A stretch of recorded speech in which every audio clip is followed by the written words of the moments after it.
விளாம்பழம் தானே இது? விளாம்பரம் இல்லக்கா இது. ஐயோ சப்போட்டா பழம். சப்போட்டா, ஐயோ மிஸ்டேக் சப்போட்டா ஆயிடுச்சு, பழம். விளாம்பழம் நினைச்சேன். சாப்பிடலாம். சாப்பிடுறீங்களாக்கா? ஐயோ இது கழுவாம தரீங்க. நல்லா இருக்கு. எவ்வளோன்னு கேளுங்கக்கா, நான் உங்களை கம்மி பண்ணி பேசுறதுக்கு தான் நான் உங்களே ஓ ஆமா ஆமா கரெக்ட். இது எவ்வளோ?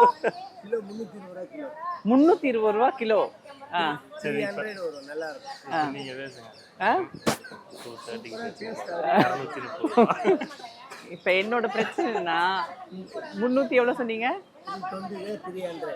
320 அவர் சொல்றாரு. என் பிரச்சனை என்னன்னா நான் கனெக்ட் பண்ணி பார்ப்பேன், 3 யூரோஸ் தான். 3 யூரோஸ் கிலோவா சொன்னீங்க? கிலோக்கு 3 யூரோஸ் தான். அப்ப நான் அங்க இருக்கிற கணக்குல பார்த்து 1 கிலோக்கு 3 யூரோ தான் ஸ்பெண்ட் பண்றேன்னு நினைச்சுன்னா ஓகே சொல்லிடுவேன். அப்படி சொன்னா நீங்க இப்ப எவ்வளவு சொல்றீங்க?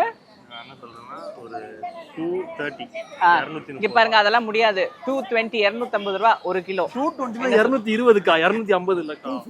220? ஆமாக்கா. 220 உங்களுக்கும் இல்ல எனக்கும் இல்ல, முடிவை சொல்லுங்க. 250 அதெல்லாம் முடியாது, வாங்க வேற கடைக்கு. அந்த அம்மா என்ன கூப்பிட்டாங்க, போறேன் 220 1 கிலோ.